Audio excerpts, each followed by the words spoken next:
All right. Well, that was fun. I think let's move on. We're going to talk a little bit about the meta tonight. So we have a couple of different pieces. We're going to talk about just the overall meta. There was, I think, like 20 PQs this weekend happening. Yeah, and we're not going to go over every one of them in any way, shape, or form. But we are going to just say, here's the, like this is what it is, and here's kind of what the results are pointing towards. There was also, by the way, a 5-person qualifier. So, yeah. So if you played in that 5-person qualifier, congrats on your day one buy. Like, I would love to have that happen. That would be like the best thing ever. What happened? How's that even a thing? No idea. There was also one that was like 15-person as well, and an 11-person one. Was this like Alaska? No, one was doing it in the Arctic Circle somewhere. One was Taiwan, so there you go. Like that's probably part of it. There must not be a big scene in Taiwan. But like the Italy one was surprising. The England one was surprising. Like, yeah, you'd think that would be pretty big. Other than they are on the same weekend that the regional was, so that might be part of the issue too. Yeah. So all right, let's get into our Chaos of War and talk a little bit about statistics.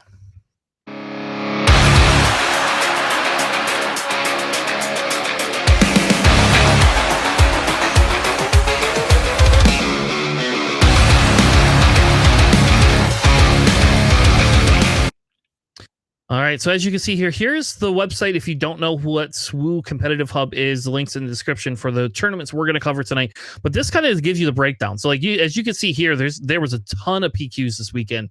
A lot of Data Vault winning, by the way. So that's why I want to do the Data Vault segment. Here's all these Kiras winning data with Data Vault, and so I think we're going to see an uptick in Kira, but this shows you that you can run Data Vault in more than one deck, right? It's very useful. Like the Yoda Data Vault seems very logical too, because Yoda can just mill through his deck as he needs to. But so this is kind of all the different showdowns that happen. What we wanted to do is kind of cover the analysis of it. So right now, Kira, after the Django ban, is on top. There's been over 10 events, 1,900 people. So this is not taking into account absolutely everything yet. The calculations are still rolling in. But as of now, Kira is on top with 4 wins, which is crazy. Like that I did not expect. I would have expected Sabine to be a little bit higher. For top 8s, though, Sabine obviously shows up more in the top 8. Kira is kind of the second one. Quinlan, Cad, Han, Anakin, Bosk, and then there's our buddy Yoda. Look at that. Yoda still making a presence and a showing for it. So Alex, is there anything in either of these statistics that kind of like strike out for you? Guys, it's really not that hard to play around Kira, right? I mean, Kira's solid and all that stuff. I just fine. I'm all about blue and I'm all about green villainy, so I could respect it. It's just like a little bit surprising to me, I guess, that just won like 4 events over the past weeks or something like that. Yeah, 4 out of 10 was Kira. Okay, wild. Yeah, so I think that a lot of that does.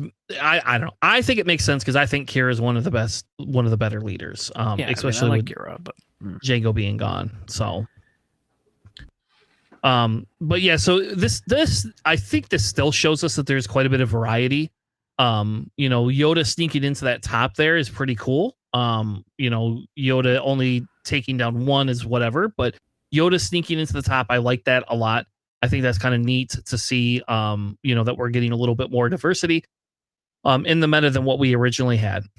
So now if we move on to the regional that happened this weekend, as you can see, it was taken down by Sabine Data Vault. Not ECL Sabine Data Vault. We will cover this list. We are 100% going to cover this list because I think that this is going to be, people are going to see this and think about switching to it. I do think it breaks down your list building differences. Like we'll see that here in a few minutes. But that took it over top of Anakin.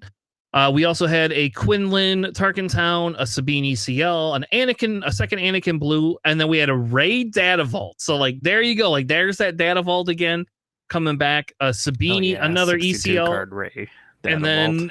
a Kira data vault as well. So we're going to cover not every single list, but what I did is I picked, we're going to obviously cover the top 2 lists, and then we're definitely going to cover that Ray list because I really want to go over that Ray list.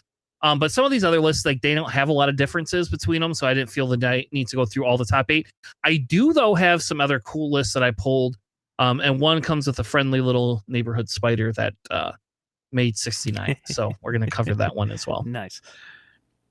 All right, so Alex, I'll let you take. Well, you want to take the Sabine data vault? Sure, why not? Yeah, so first place in Lille here in France. Sabine data vault. Haven't seen this before, so that's really exciting, really cool. So you got triple rebel assault, triple timely reinforcements, timely intervention, triple battlefield marine, triple frisk. That's the one that dumps an upgrade that when you dump an upgrade that costs 2 or less when you attach them as a unit or upgrade. Triple green squadron A wing, triple Ketsu, triple the Phoenix squadron A wing, triple Sabine, triple blue leader, triple Cassian, triple fighters for freedom, triple red 5, triple Sindari peacekeepers, triple for a cause, which works with I think everything that's not timely. So you'll probably hit that. You can get the poor calculator if you want to see the exact amounts. Triple K2 SO, triple Adelphi, triple of the Red Poe, triple Senatorial Corvette. I love those ships, by the way. 5/4 Saboteur, when they die, your opponent discards a card. Yep. Triple Wrecker, and then triple Radis, which is interesting. So I had 8/6 for 7, which is pretty big, but like it gets Sentinel if you have Poe out. I think that's the only unit that it triggers off of. So you're not using it for the Sentinel so much as this is a giant 8/6, and when it dies, it deals 8 damage to a unit. Mm-hmm. And on the sideboard, you have triple Disabling Fang Fighter, triple Cham, 1 Bombing Run, which is wild, let's say that's a Sabine deck, and then triple Crate Dragon. Yep. Yeah, you might as well, right? Because you're probably you could go a little bit later in your game because technically you've got almost an extra 10 health, right? You got an extra 8 health that you normally wouldn't have in Sabine. So also notice there's no dark sabers. Yep. There's no wing leader. There's 0 wing leaders, 0 dark sabers, no fleet lieutenants. Yeah. Yep. But they have the rebel assaults. And they still have Poes and Wreckers, despite the only way of like ambushing them out being timelies. Yes. And I think that kind of goes to like the fact that this deck is going to probably be more of a tempo-ish like Sabine deck than like the aggro, because you don't have the ECL. That Frisk is genius though, by the way. Like you could play your turn 1 play and then play Frisk on one of your ships, and then like you could strip something like almost instantly, right? You know, like if anybody has just like an experience token or a shield 2 or less. Yep. Yeah, I had Frisk in my red Poe deck. And he could do some work. Like, it's very good into, like, Bosk, because you can just strip the bounties. Yep. And my assumption is that's probably what it's there for more than anything else, is just the bounties from there. But I will say, I mean, it is nice to be able to strip, like, an experience token or a shield from, you know, like Anakin's, what's that, village protectors, right? You know, like... Yeah, let's not do that. Like, just let's take the village protectors, and then it doesn't matter what you swing into those things with, you're going to live, so... Yeah, I mean, worst case scenario, he's a 3/2. Yeah. Which isn't too bad. Yeah. Because all the ground units have 3 attack, with the exception of Sabine, who can get 3 attack if need be, which is really cool. Yeah, and my assumption with this one is all those timelies, you just resource those damn things. I mean, you don't need to keep them in your hand. I am a little questioning on the crate dragons, but I guess, you know, like, I guess if you have to face if you're facing a whatchamacallit, a like control deck, they just work out super well. Yeah.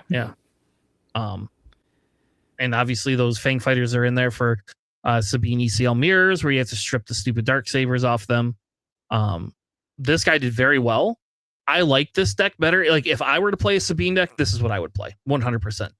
I would not play that other one, but I would play this one. And the one-off bombing run, I have no idea why they have that in there, other than for the Vaders, I guess. But you're only going to get one of those cards, and like, should we go back and do the calculations of 1 in 60? You know, like, yeah. So I don't know. I'm excited to see Sabine branching out a little bit more. I'm not super excited if this becomes the thing outside of the fact that my Vader will love this because I don't care about the little bit of extra health, but now you can't like ambush things into me as easily. So, Yep. All right, let's move on to the second. The runner-up was an Anakin Blue. That one had 2 of the old school R2D2 from set 1, 3 Force Throw, 3 C3PO, 3 Queels, 3 of the restored arcs, 3 Cassians, 3 Concord Dawns, 3 Fangs, 3 of those are the outer rim operatives. The outer rim outlaws. Those are the 3/3 Yeah. shielded units that are very good in a Anakin deck because you use Anakin's ability and they swing for 5 and they have a shield. Yep. 3 of the Village Protectors, 3 Yodas, 2 Perilouses, 2 Kanans. Sad to see there's only 2 Kanans in this deck. 3 Fell the Dragons, 3 Pillage. They love their Pillage. 2 Takedown, 3 Pose, 1 Rivals, and 3 Lukes. Your sideboard is a one-off, open fire, 3 Blue Leaders, 3 Stellas, 1 Redemption, and 2 Crate Dragons. I feel like you dump the open fire and you should be running 2 Redemptions. I do not understand the logic in only 1 redemption. They decided not to go with any Chams anywhere because I really liked the Chams in the Anakin deck. I mean, if you're running Rams, cool, but it's mostly because it swings for 7. And will one-shot things like Quinlan and Live, actually, which is hilarious. Just got 4 health, so... Yeah, and I don't like the Pillage, but I understand why they do that. I hate that card, so... I'm a little bit surprised they're main decking 3. Usually, if you see them main decked at all, it'd be like 2. But that was like last set. Like, I haven't seen triple main deck Pillage in a while. I ran into it when I was playing Trench this weekend online. I'm sorry. I was like, oh, all right, thanks, guys. All right, I have no cards in hand. Cool.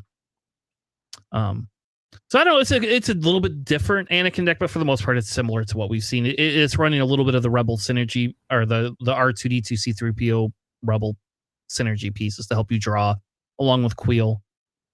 Queel hits the majority of these, right? You're probably resourcing your Cassians, so you know. Yeah. And if you have R2D2 or if you have C3PO and Queel down, you can just look at it with R2D2 and then like know whether you're gonna play it with Queel, and kind of cool. I like that combo. All right, so let's go over the Ray deck, Alex. This is a Ray Data Vault. We have not seen Ray Green do super well this set, so kind of exciting to see this. People very much so trying to do like that hero green, right? That blue hero green, and this one seemed to do very well. They made 6, so I know they've been grinding out this deck for a while. It's like 62 card Data Vault Ray deck. Love it. So you have double Alliance Dispatcher, triple Clone Deserter, triple of the not pilot R2D2, triple C3PO, triple Mon Mothma, double Spark of Hope, triple Entrenched. So funny when you just like pump up some things with Ray and then slap an Entrenched on it. Triple Akbar, triple Blue Leader, triple Fleet Lieutenant, triple Sindari, triple Tech, triple Village Protectors, double Yoda, triple Resupply, double Bright Hope, triple Foul the Dragon, triple Takedown, triple Traitorous, triple Luke, triple U-Wing, and triple Hole 1. In the side, you have 2 Reinforcement Walkers, 2 Rivals Fall, a Captain Rex, double Restock, and double Salvage. The Captain Rexes. I don't exactly know why. I don't either. I'm confused what you would use it for. You could pump up the Clone Troopers. Because nothing like very specifically requires coordinate at all, right? So it seems a little bit weird, but I didn't make 6th at like an 800 person tournament or whatever. How many people were at this one? So yeah, over 800. Yeah, wild, so good. Yeah, the Captain Rex I'm not sold on. I'll agree with you on that one. I like the walkers. That's somebody that obviously has played villain before. So Yeah, the walkers are really good. The triple rivals too inside, just in case, which is those are really cool. Normally, you see maybe a couple in the main deck and none in the side deck, but just triple rivals. The restocks you appreciate. You know, as a trench player, trying to build them out a little bit harder to do. Yeah, I think this would give Trench a run for his money. 100%. This would be really, really annoying if I'm running the trench deck. Especially because you could throw one restock down and then smuggle out tech and then smuggle out the restock so I can never hit it. Yes. Yeah. But it's cool. I mean, like, congratulations. Is a lot, I love it. 62 cards, too. Just maximum disrespect. I love it. It's so fun. It's hilarious. And there is no Concord Dawn Interceptors in here either. Like, not even in the sideboard. I guess you just don't need them. Just need 2 Bright Hopes as your only Space Sentinels. Yeah. And you got Blue Leader. You can always also entrench your Bright Hope, which is really funny. But yeah, the space seems a little bit weak. But you probably have enough, like, between, like, Akbar and, some stuff to either put pressure that, like, their space race is losing, or you got enough restore because of your array, and you got Clone Deserters, and also Akbar again, actually, and, like, Yoda to help restore. Cindaris. Yeah. It's a cool deck. I agree with you, though. I would probably have a little bit more space presence in this thing. Like some restored arcs. Or at least in the sideboard. I mean, like the double salvage, I'm sure you're bringing back home ones, Bright Hopes. I mean, I don't know. Maybe the Blue Leader is enough to, like, deal with space. Maybe their meta doesn't have a lot of space. I don't know. Like, it's just like, it worries me about the Chewies, right? And the stuff like that. Like, I don't know how that deck has a harder time, I think, dealing with like a Chewy unit than other decks are going to. Because what if you can't kill it? You can't fell it. You can't take down it. Like, you don't have any perilous positions. All you have is 3 entrenched. You better hope you hit your entrenched out of that. I don't know. I would think that needs to be something addressed a little bit. But okay, I'm going to disagree with you on salvage and tell you that I actually love that in this deck, especially because, like, it's cheap. I agree. That's why helps I'm saying return. It's weird that there's not enough space units, and then you're just like, well, you can salvage some. Yeah. Like, I think, like, I would actually consider salvage main deck over that Spark of Hope personally. Like, I probably would just dump Spark of Hope if it were me. But that's just me. I don't care as much about ramping, I guess, as they do. But I like the salvage. I played that in my sideboard for Vader, and it was, like, super amazing. Like, it's just such a good card for 0 cost. Like, it's so good against people throwing force throw. So, all right. The next one I want to talk about is a Kazuto red thermal oscillator Kazuto. This is that crazy this would be like that crazy deck, except for they don't have the 5 cost bomber in there, right? Like, they've got trench runs. They don't got that bomber in there. Where's the bomber? Like, where's my bomber? Where's my resistance bomber here? This is like the lowest to the ground Kaz deck I think that we've seen. It's pretty similar to that one that my locals is actually running. Like, very, very similar. So I can respect it. And so this one has 2 BB-8s, 3 Cartel Churncoats, 3 Wolf Packs, 3 of the Heroic Sacrifice, 3 Trench Runs, 3 Anakin's Interceptor, 3 Pose Black 1, 3 Fireballs, 3 Sabines, 2 Bamboozle, 3 of the Cassians, 3 of the Old School Ready Falcon, 3 AT Haulers, 3 of the For a Cause, 2 Spare the Targets, and 3 Han Solos. In the sideboard, you have Jam Communication, 2 of the contracted Bounty Hunters, 3 of the Fang Fighters, 1 more Spare the Target, and 2 Commandeer, just in case you get that far, I guess. I mean, I run Obi-Wan's Aether Sprites, right? And I mean, like, and I played against someone. They just commandeered it, and I was like, that's just not fun. Oh, yeah. Because they just racked me with it after that. So nothing like super spicy in this list. I do like this list actually quite a bit. Like, this is different than my Kaz list. My Kaz list is got a little bit more higher in units. But essentially this has to be like an ultra aggro deck, right? That allows you to be able to bounce certain things that you need to bounce when you need to bounce them. Yeah, I mean, it's just do a ton of aggro stuff really fast between the trench runs and then like Han Solo getting the Falcon swinging and Casks and shut off abilities. So like you get a lot of damage out. Yeah, and main board, you literally will hit your for cause all but those AT haulers. Like it hits for every other card on this deck. Yeah. It's like an auto And the 4 Falcon. damage. Yeah. Yeah, it's not the Falcon and the haulers, but like, what is that? The Falcon other... it hits. Isn't it? No, it's fighters, right? Yeah, and Falcons are transports. No. I'm sorry. The for a cause. Oh, my mistake. Sorry, I thought you said trench run. No. Trench run. You're right. Trench run does not hit that. Trench run hits all the for other cause ones. hits everything. That's not the AT holders, and you're totally fine with that. Yeah, I like the trench runs too in here. I think that's kind of cool. The heroic sacrifices always make me like a little hesitant, but I understand like if you're just trying to go for maximum damage, there you go. Like, and you get to draw a card out of it. So essentially you're paying 1 to do the extra damage and trade your unit. And like, I don't know, like sometimes I have seen where they'll put like a fireball down and not be able to like do their little action thing because they'll need to claim initiative and then their fireball will be on 1 health. And you just for a heroic sacrifice your fireball and play a second one, So. All right. The next one I wanted to go over is we had seen Iden Yellow become a thing in the past. A little sad that this is not a trench deck, right? But we do have an Iden Yellow that made 17th. And this does kind of like show that like this is a possibility. To be able to make things up. So Alex, I want to go over this deck because this one is a little bit different than what we had seen before. It's not obviously the identical deck, but I think it's a shame they're only wanting 1 main deck Annihilator. Like, just run 2. Come on. Yeah, I like this deck a lot. So, Iden Yellow.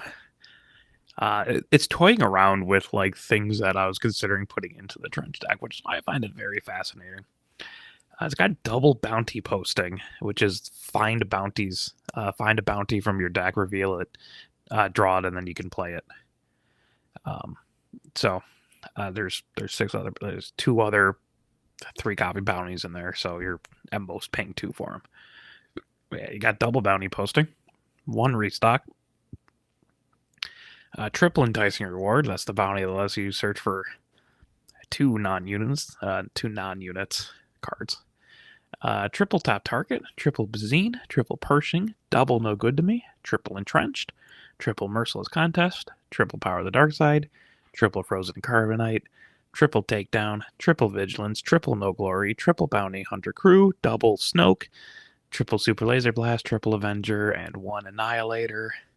In the side, you have a 2nd restock, 2 of the Sedan. I don't know how to pronounce his last name. The guy that's you can go into your opponent's pilots and give him -2/-2. Double perilous position, 1 change of heart, double clan Saxon gauntlet, which I'm sure is just the worst thing for you to play if you're playing Vader. 1 evacuate and a 2nd annihilator. Yeah, if they play that, you just concede. Yeah. Unless you get the clone guy out. Yeah, clone squadron. Or unless you have unless you put Vader on the ground because you only need another 5 or 6 damage, then it doesn't matter. Yeah. But I like this deck. I very much heavily considered enticing rewards and bounty postings into the trench deck, especially with the triple restock to help shuffle the board more. This is a more normal human version of that deck. Mm-hmm. And I like it. Like it's just hard control, but also you have a little bit of an end game between Snoke, Annihilators, and Avengers. Yeah, a little bit more of an end game, but I mean, Trench is an end game too. But I don't like this. I don't know if I like those Clan Saxons in the sideboard. I guess that's an okay call. It's probably like a meta call. But usually this our trench deck will lose to super go wide decks. And I guess if the super go wide deck's a space deck, then I guess the Clan Saxon just stops them because they're not going to be able to kill it as easily. Yeah, our solution was just evacuate. Yeah. There's this Clan Saxon Gauntlet, which makes sense. I think Evacuate's a little bit more versatile. It's a shame they're only running 1 in the sideboard. And also 1 change of heart's kind of weird. Yeah. Yeah, I don't know if I'm 100% sold on the bounty postings plus the other bounties, but I guess it would make sense. Like, I don't know. I'll be honest with you. I resource top target more sometimes than I play it sometimes because a lot of people are using the like running confiscates or fang fighters now because of the fact that they're getting rid of, need to get rid of dark sabers, and guess what it does to try like this. Like, oh, that was a waste of a resource. But I guess at least you could play it sometimes out of your discard, like it does let you, they should have fine edition here. Like that's probably more beneficial in this deck. Fine edition is such an underrated card.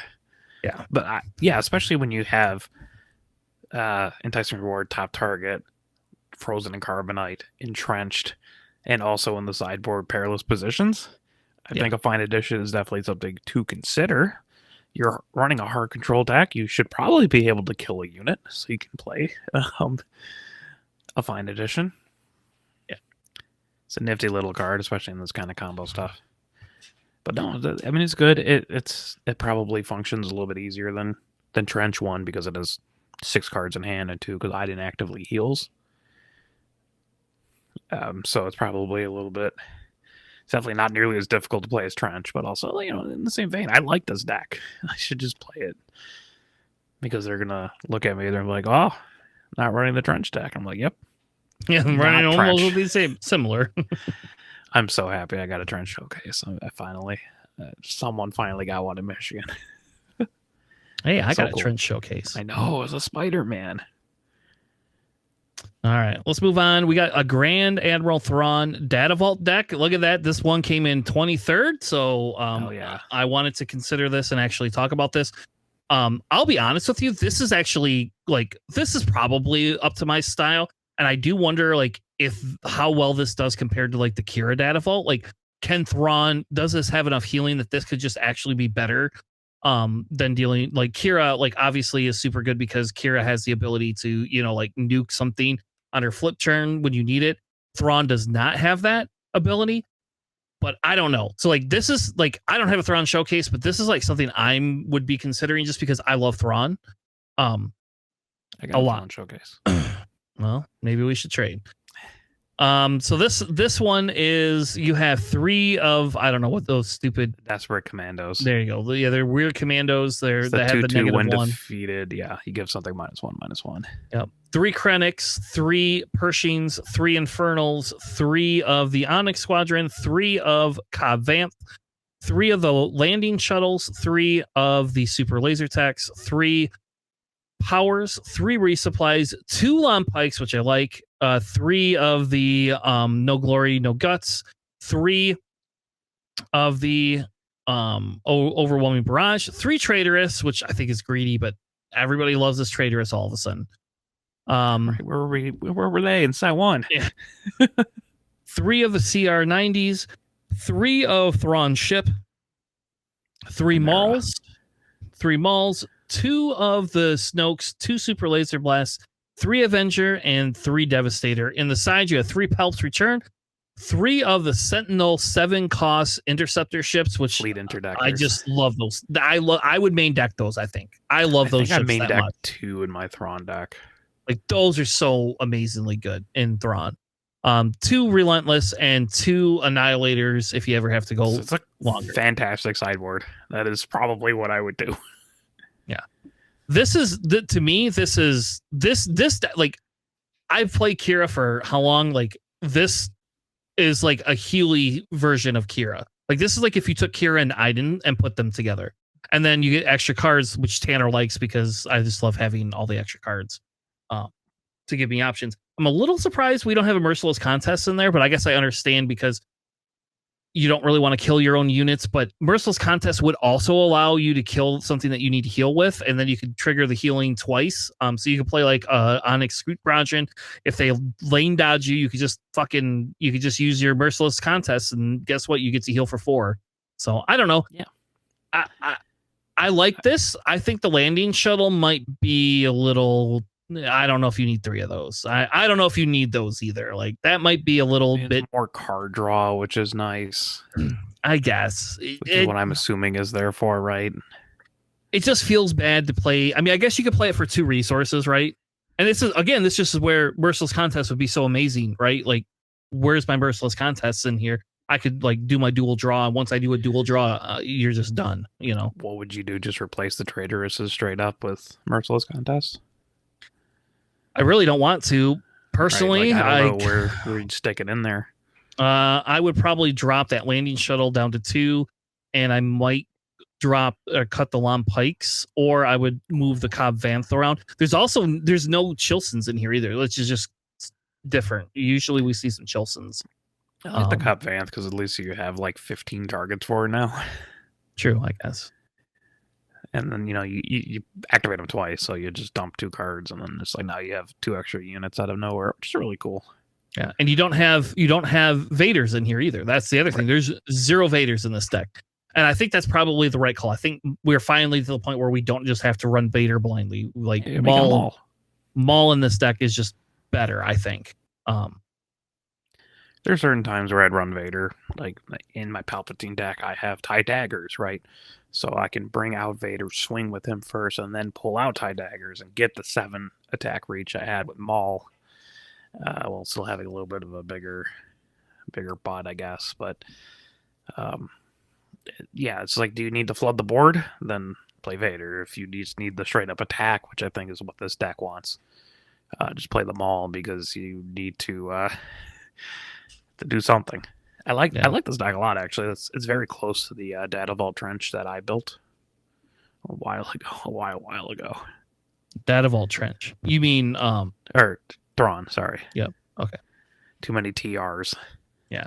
I don't know, like this is actually like I kind of want to just get the reps in. This is kind of like on my radar of things that I would probably just play. And it's blue-green villains, so it's right up my alley. Right. I don't know. But I like it. I actually like this deck too. I like my Annihilators though. I'd probably put that in the deck. Put those main deck. Just run 62. What's the difference? Why not? Ray ran 62.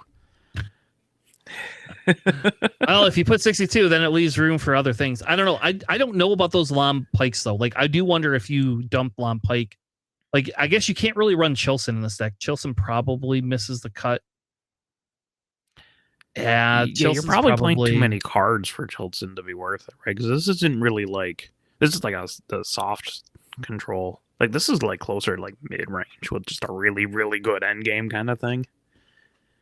Because you are like kind of trading for value. You're not really like I need you don't have like takedowns and fells and rivals, right? It's not your control's like I got some power of the dark sides and no glory and an overwhelming barrage.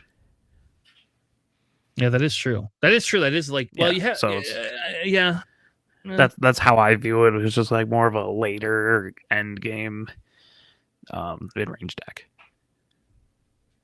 Yeah, Granted, I haven't played this, so I could be wrong. This is what kind of my initial feelings of it is.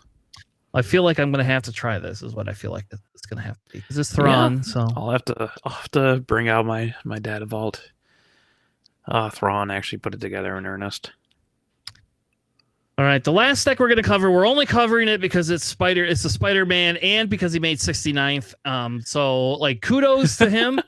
This is definitely not the style of this is not what I want to do with my trench. Yeah, this is like a very like underworld friendly trench deck, but I don't know, Alex, why don't you go over it? Let's talk about it a little bit. Nepotism at its finest. It's a trench deck that made 69th, so we have to do it. Yeah.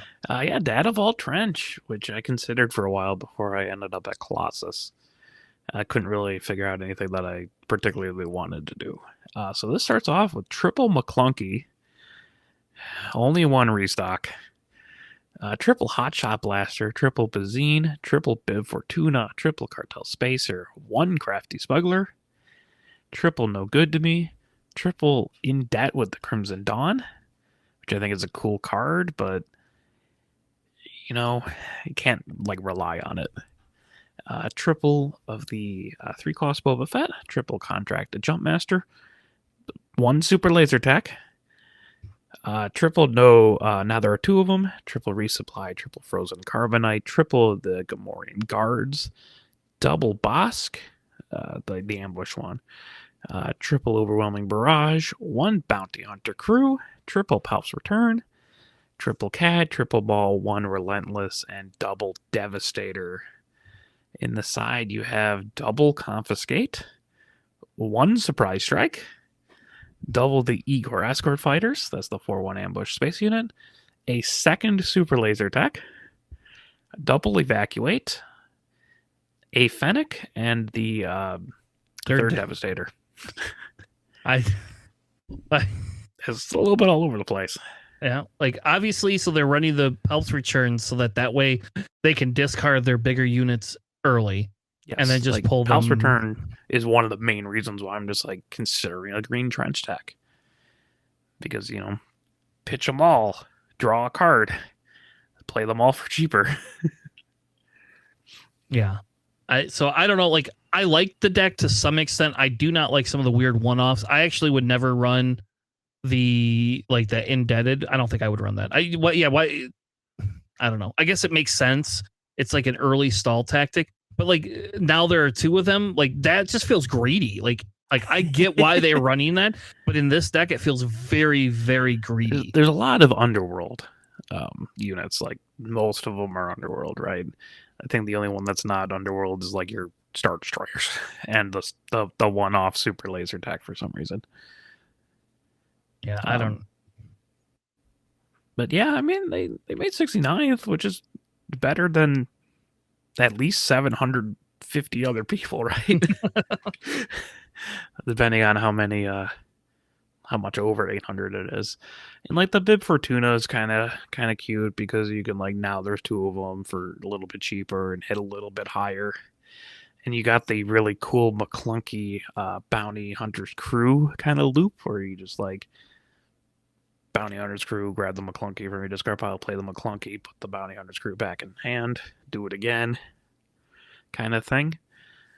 Oh man, I would just like, because I'm trench, I would just go all in on the, well, I have Palps return, triple Palps return, triple salvage, run some spaceships, put more than one restock in there. Probably not run the hotshot blasters, which feels kind of weird, but like your ground presence isn't super needed. I don't know. The one-off super laser attack is baffling to me. I've never seen I've never seen anyone just run one. Yeah, and there's no way to self-kill it either, which is a little bit weird and one crafty. But yeah, I mean, it's interesting. I gotta loop back around and see if there's anything I want to do with a Data Trench deck. Yeah, and there's no Forloms either. Like you think Forlom would probably be something that would make sense in this deck very easily, because like you can, now there are two of them, and like bring Forlom out and be able to play like a couple of different cards. So I don't know. Like I think that there's something to Trench Data Vault too. Like this is like I was on more of a swarm ship where we had like swarming vulture droids and we're playing the invisible hand or whatever it is, whatever the yellow invisible ship is that comes out on 5 with Trench and Invincible, yeah, his ship. Yep, his ship. And so like we were on more of that, like I don't think that was probably correct. But like some of this makes sense. Like it makes sense. I like there's no Architons in here either, right? Like Architons seems like that would be a good thing, to be able to pitch early on, or there's no reinforcement walkers. Like reinforcement walker you would think would just be kind of like a staple in this deck, but this is a very like, this has a lot of low to the ground units. So I don't know. I think if you want the Bounty Hunter package and you want to be able to use the McClunky, then great. That's what this is for. But if you want to go like maybe we'll do a deck tech on Trench Data Vault. How about that? Maybe we'll do a Trench Data Vault. Oh, we gotta make one and actually play it. That was decent. Yeah. So we could do a couple extra like deck techs on some stuff that we've been brewing up. Like I want to do one on that security complex, right? Because that's really fun. Yeah.